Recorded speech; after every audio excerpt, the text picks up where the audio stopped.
АПЛ жана Ла Лига тууралуу кызыктуу жаңылыктар менен назарыңыздарда Гүл жогоо. Мен баштадым достор.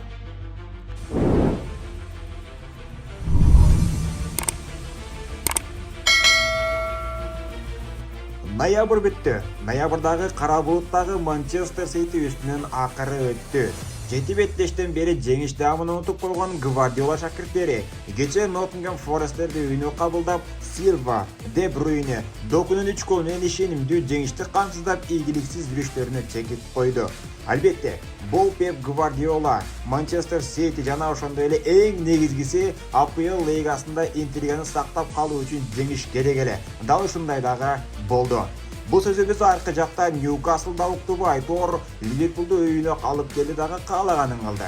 Эсеп санында артка калганда карабай, чабуулду уланта беришти. Акыр аягында 35-мүнөткө келип, Александр Исак гол жаратса, Ливерпул сабынан Кертис Джонс Салахтын пасын голго айландырып эсеп башын теңеди. Кайра эле Ньюкасл Гармондун голу менен алдыга чыкты. Бирок деген жер бар. Анткени Салах акыры чыдабай өзү 2 гол удам киргизип, кайра эле Ливерпулду алдыга алып чыкты. Салах миң аракет кылганына карабастан айтор чачап калдыбы, оюн бүтөрүнө аз калганда Фабиан Шер арстандай атырылып эле Ньюкаслга 1 упайды тартуу кылды. Эсеп сандары 3-3.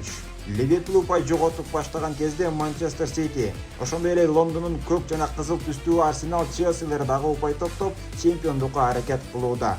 Башкасын билбедим, бирок Ливерпул Салахсыз эч нерсе кыла албастыгы акыркы оюндарда байкалып калды. Ал эми Лондон тарабына өтсөк, Лондондун аба ырайы кызыл түскө айланды. Арсенал Манчестер Ситиден корксо дагы Манчестер Юнайтедди ыйлатууга күчү жете тургандыгын кече көрсөттү. Анда Артета Аморим далып келесиңби же башкасыны айтор оюнчуларың алсыз болсо бир тыйын дегендей ишенимдүү 2-0 эсебине жеңишти камсыздады. Эң кызыктуу жагдай бул сезондо Арсенал 22 голду буштамадан киргизиптир. Эми стандарттар боюнча Арсенал монстрга айланды десек болот. Ошондой эле Лондонду көк музга айландырган Челси кече айткандай эле ири эсепте жеңди. Голдорду Аксель Дисаси, Кристофер Энкунку, Нони Мадуэке, Коул Палмер, Джейден Санчо киргизсе, аларга жооп катары Саутгемптон, Джо Арибанын 1 гол менен гана жооп берүүгө күчү жетти.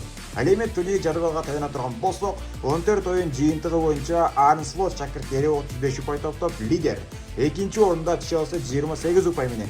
Үчүнчү орунда Арсенал 28 упай, 4-чү орунга көтөрүлгөн Манчестер Сити 26 упай. Ал эми 13 оюн жыйынтыгы менен карамаганда 1 оюн бар, ошого карабастан 23 упай топтоп Брайтон командасы 5-чи орунда камсыздап келүүдө. Бул жерде Ливерпул упай жоготуп, 2-чи орундагылар менен айырмачылык болгонун 7 упайды түзүп калды. Арсенал голдор жаатында Челсиден артта калып 3-чү орунга түшүп кетти. Ал эми Манчестер Сити 3 упай алып Лондондук 2 клубду кубалап жөнөдү. Ошентип акырындык менен Ла Лигага өтсөк. Бул жерде бүгүн бир эле оюн болду. Анда Атлетик Билбао Реалды үйүнө кабыл алып 2-1 эсепте жеңишти камсыздады. Оюнду начар баштады деш кыйын, бирок Атлетик да өзүнүн өзүлдүгүн көрсөтүп алгач гол жаратты. Арадан бир канча мүнөт өтпөй Реал пенальти тебүүгө мүмкүнчүлүк алды. Аны дагы Килиан Мбаппе адатынча гол киргизе алган жок.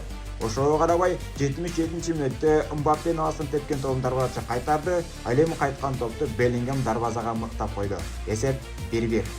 Бирок каймак түстүү Мадриттиктердин 8-номер ээси Вальверденин катасынан улам 80-мүнөттө Горка Гурусиета жеңиш голун жаратты. Акыркы мүнөткө чейин камбек кылат деген Реал эч нерсе кыла алган жок.